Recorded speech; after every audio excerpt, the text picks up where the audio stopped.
ইফালে গুঞ্জনে পঢ়ি আছে, দেউতাকে পঢ়াই আছে। আজি ইয়াৰ এক্সাম আছে, দুটা আছে, অসমীয়া আৰু হিন্দী। গতিকে ইয়াক পঢ়াই আছে। স্কুল যোৱা টাইম হ'লে বাবা উঠা হ'ব আৰু। নমস্কাৰ, ভিলেজ কিডছ গুঞ্জনৰ অন্য এটি ভিডিঅ'লৈ আপোনালোক সকলোকে আকৌ এবাৰ স্বাগতম জনাইছোঁ। আজি আমি ৰাতিপুৱাৰ পৰা ভিডিঅ'টো ষ্টাৰ্ট কৰিছোঁ। এতিয়া আমি যাব ওলাইছোঁ বাবুৰ স্কুল, বুঢ়া শংকৰদেৱ শিশু নিকেতন। বাবুৰ স্কুলত এক্সাম চলি আছে, ফাৰ্ষ্ট ইউনিট আৰম্ভ হৈছে।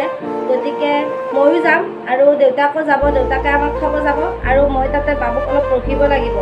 যিহেতু আপোনালোকে গমে পায় যে বাবুৰ আঙুলিটো কাটিছিল, গতিকে ইয়াক বাবুক মানে সকলো ল'ৰা ছোৱালীৰ লগত এক্সামটো দিব দিয়া নাই। ইয়াক মানে এক্সট্ৰাকৈ অলপ বহি এক্সামটো দিব দিছে। লিখাত অলপ টাইমো ল'ব আৰু অলপ অসুবিধাও হয়। ইয়াক অলপ বেণ্ডেজ কাপোৰেৰে বান্ধি লৈ যাওঁ, ইনফেকশ্যন হৈ যাবও পাৰে ধূলি মাকতি পৰি। এনেই বাকী টাইমত আমি খোলাকৈ ৰাখিছিলোঁ, কিন্তু আজি অলপ বেণ্ডেজ কাপোৰে মেৰাই এনেকৈ লৈ যাওঁ। তোমালোকৰ হৈছেনে নাই? আমি আহি আছোঁ স্কুললৈ। বাবু আজি কি এক্সাম আছে কৈছে? হয় নেকি? পাৰিবানে নাই আঙুলিটো লিখিব? আঙুলিত বেণ্ডেজ কেনেকৈ লিখা কৈছ? কোনটো আঙুলি দি? এটা মানে ইয়াৰ টেকনিক আছে, টেকনিকটো দি আঙুলি দি টেকনিক কৰি মানে লিখি থাকে আৰু। কালি এক্সামটো তেনেকৈ লিখিলে, কালি ইংলিছ আছিল, গোটেই বেয়া হোৱা নাই বাৰু, কিন্তু আজিহে কি হয় নাজানো আৰু।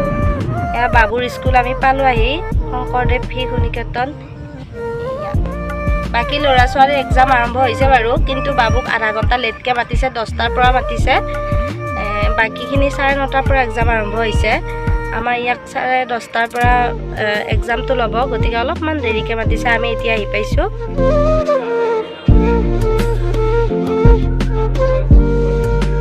গুঞ্জনে এতিয়া পৰীক্ষা শেষ কৰি এতিয়া মোমায়েকহঁতৰ ঘৰত আহিছে, যিহেতু ওচৰতে। গতিকে গুঞ্জনৰ পৰীক্ষা কেনেকুৱা হ'ল আজি? বৰ ডেঞ্জাৰ গাড়ী ৰাখোঁ নে এইখন। আমি এতিয়া আহি আছোঁ, পৰীক্ষা শেষ, মামাহঁতৰ ঘৰত চাহ একাপ খাই আমি সোনকালে ঘৰতে আহিলোঁ, যিহেতু কালি গুঞ্জনৰ আকৌ পৰীক্ষা আছে। এয়া ঘৰ পালোঁ আহি মাত্ৰ। এতিয়া আমাৰ গুঞ্জনে মানে ফ্ৰিজৰ পৰা ডাইৰেক্ট আহি মানে বৰফ ওলাইছে, আইচক্ৰীম, আৰু হাতে মুখে চব মানে সানি দিছে। ইমান গৰম পৰিছে, গুঞ্জনে মানে এই বৰফবিলাক গোটেই হাতে মুখে গোটাই সানি দিছে। পৰা বস্তু নাখায় বাবা। তামাম গৰম পৰিছে, তামাম গৰম পৰিছে বা। এইবিলাক দেখিছেনে? ঘামেৰে কি হৈ গৈছোঁ। এতিয়া মানে কিবা এটা খাই লওঁ, ফ্ৰিজত কি আছে চাই লওঁ বাৰু। এয়া কি আছে চাই লওঁ। বাবা বাবা, জুচ আছে দেখোন, এটা জুচকে খাই লওঁ আৰু। নিম্বু জুচ। গুঞ্জনে কুৰকুৰি কিয় খাইছা? এই গৰমত কুৰকুৰি নাখাবি, আৰু তোমাৰ এইবিলাক পকি যাব, বেছি জ্বলা আছেনে। এতিয়া মই এইটো খাই লওঁ।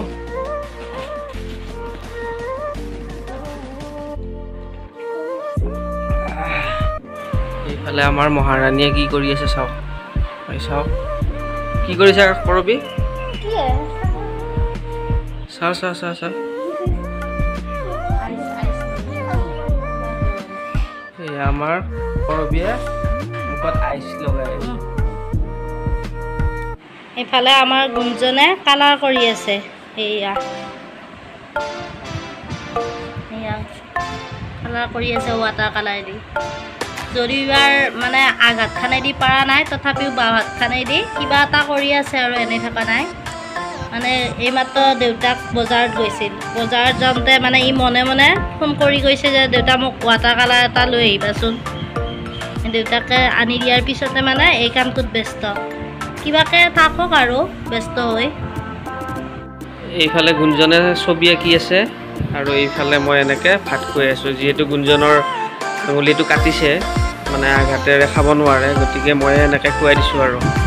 গুঞ্জন গুঞ্জন গুঞ্জন এইয়া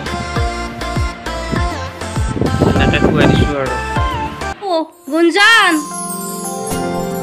বাহ, কি চাওঁ চাওঁ চাওঁ চাওঁ,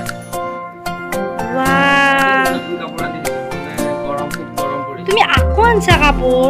বাপৰে বা, আমাক লাগা বুলি ক'লে, আমাক লাগে বুলি ক'লে তুমি মানে নাই নাই বুলি কবি।